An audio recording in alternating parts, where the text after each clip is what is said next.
السلام علیکم ورحمۃ اللہ وبرکاتہ۔ ناظرین، آج ہم آپ کو اس ویڈیو میں یہ بتانے والے ہیں کہ جب ایک شخص نے مکہ معظمہ کو کھدوانا چاہا تو اس کے ساتھ کیا ہوا۔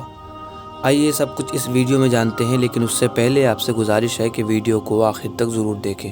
نبی پاک صلی اللہ تعالیٰ علیہ وسلم سے 1000 سال پہلے یمن کا ایک بادشاہ جس کا نام تبع اول حمیری تھا، ایک مرتبہ وہ اپنی سلطنت کے دورے کو نکلا۔ 12,000 عالم اور حکیم اور 1,32,000 سوار اور 1,13,000 پیادے اپنے ساتھ لیے اس شان سے نکلا کہ جہاں بھی وہ پہنچتا اس کی شان و شوکت دیکھ کر لوگوں کی بھیڑ اکٹھا ہو جاتی تھی۔ یہ بادشاہ جب دورہ کرتا ہوا مکہ معظمہ پہنچا تو اہل مکہ میں سے کوئی بھی شخص اسے دیکھنے نہ آیا۔ بادشاہ بڑا حیران ہوا۔ وہ اپنے وزیر سے اس کی وجہ پوچھی تو اس نے بتایا کہ اس شہر میں ایک گھر ہے جسے بیت اللہ کہتے ہیں، اس کی اور اس کے خادموں کی، جو یہاں کے باشندے ہیں، جو یہاں رہنے والے ہیں، تمام لوگ بے حد اس کی تعظیم کرتے ہیں، اور جتنا آپ کا لشکر ہے اس سے کئی زیادہ دور اور نزدیک کے لوگ اس گھر کی زیارت کو آتے ہیں اور یہاں کے باشندوں کی خدمت کر کے چلے جاتے ہیں، پھر بھلا وہ آپ کو کیوں دیکھنے آئیں گے؟ یہ سن کر بادشاہ کو بہت ہی غصہ آیا۔ وہ قسم کھا کر کہنے لگا کہ میں اس گھر کو کھدوا دوں گا اور یہاں کے باشندوں کو، یہاں کے رہنے والوں کو قتل کرواؤں گا۔ بادشاہ کا اتنا کہنا تھا کہ بادشاہ کی ناک، منہ اور آنکھوں سے خون بہنے لگا اور ایسا بدبودار مادہ بہنے لگا کہ اس کے پاس بیٹھنے کی بھی کسی کو طاقت نہ رہی۔ اس مرض کا علاج کیا گیا مگر اس مرض سے نجات نہ ملی۔ یہ ہوا کہ شام کے وقت بادشاہ کے ہمراہی علماء میں سے ایک عالم ربانی، ایک بہت بڑا عالم تشریف لائے اور نبض دیکھ کر فرمایا کہ یہ بیماری جو ہے آسمانی ہے اور تم زمین کا علاج کر رہے ہو۔ پھر اس عالم ربانی نے کہا کہ اے بادشاہ، اگر آپ نے کوئی بری نیت کی ہے تو فوراً اس سے توبہ کیجیے۔ بادشاہ نے دل ہی دل میں بیت اللہ شریف اور خدام کعبہ کے متعلق اپنے ارادے سے توبہ کی۔ توبہ کرتے ہی اس کا وہ خون اور مادہ بہنا بند ہو گیا۔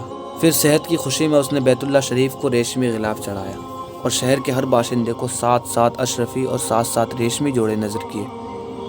پھر جب بادشاہ یہاں سے چل کر مدینہ منورہ پہنچا تو اس کے ہمراہی جو اس کے ساتھ علماء تھے، انہوں نے وہاں کی مٹی کو سونگھا اور کنکریوں کو دیکھا اور نبی پاک صلی اللہ تعالیٰ علیہ وسلم کی ہجرت گاہ کی جو علامتیں انہوں نے پڑھی تھی ان کے مطابق اس سرزمین کو پایا۔ تو ان سب نے عہد کر لیا کہ ہم یہیں مریں گے مگر اس سرزمین کو نہیں چھوڑیں گے۔ اگر ہماری قسمت رہی تو کبھی نہ کبھی نبی پاک صلی اللہ تعالیٰ علیہ وسلم کی ہمیں زیارت ہو ہی جائے گی۔ یہ سن کر بادشاہ نے ان عالموں کے واسطے 400 مکان بنوائے اور اس بڑے عالم ربانی کے مکان کے پاس نبی پاک صلی اللہ تعالیٰ علیہ وسلم کی خاطر ایک 2 منزلہ عمدہ مکان تیار کرایا اور بادشاہ نے وصیت کر دی کہ جب آپ تشریف لائے تو یہ مکان آپ کے آرام گاہ ہو، اور کہا کہ تم ہمیشہ یہی رہو۔ پھر اس کے بعد اس بادشاہ نے اس بڑے عالم ربانی کو ایک خط دیا اور کہا کہ یہ میرا خط اس نبی آخر الزمان صلی اللہ تعالیٰ علیہ وسلم کی خدمت اقدس میں پیش کر دینا، اور اگر زندگی بھر تمہیں نبی پاک صلی اللہ تعالیٰ علیہ وسلم کی زیارت کا موقع نہ ملے تو اپنی اولاد کو وصیت کر دینا۔ یہ کہہ کر بادشاہ وہاں سے چل دیا۔ پھر اس کے بعد جب نبی پاک صلی اللہ تعالیٰ علیہ وسلم مدینہ منورہ تشریف لائے تو لوگوں کی بھیڑ اکٹھا ہو گئی اور سب یہی کہہ رہے تھے کہ نبی پاک صلی اللہ تعالیٰ علیہ وسلم ہمارے گھر تشریف لائے، لیکن نبی پاک صلی اللہ تعالیٰ علیہ وسلم نے فرمایا کہ میری اونٹنی کی نکیل چھوڑ دو، جس گھر میں ٹھہرے گی اور بیٹھ جائے گی وہیں میری قیام گاہ ہوگی۔ چنانچہ جو 2 منزلہ مکان شاہ یمن نے نبی پاک صلی اللہ تعالیٰ علیہ وسلم کی خاطر بنوایا تھا تو وہ اونٹنی جا کر وہیں بیٹھ گئی۔ پھر اس کے بعد نبی پاک صلی اللہ تعالیٰ علیہ وسلم وہیں ٹھہر گئے۔ پھر لوگوں نے ابو لیلہ کو بھیجا کہ جاؤ حضور کو شاہ یمن کا خط دے آؤ۔ جب ابو لیلہ حاضر ہوئے تو نبی پاک صلی اللہ تعالیٰ علیہ وسلم نے اسے دیکھتے ہی فرمایا تو ابو لیلہ ہے؟ یہ سن کر ابو لیلہ حیران ہو گئے۔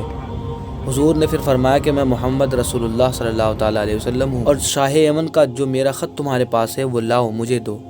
چنانچہ ابو لیلہ نے وہ خط نبی پاک صلی اللہ تعالیٰ علیہ وسلم دیا اور حضور نے پڑھ کر فرمایا کہ تبع اول حمیری کو آفری و شاباش ہے۔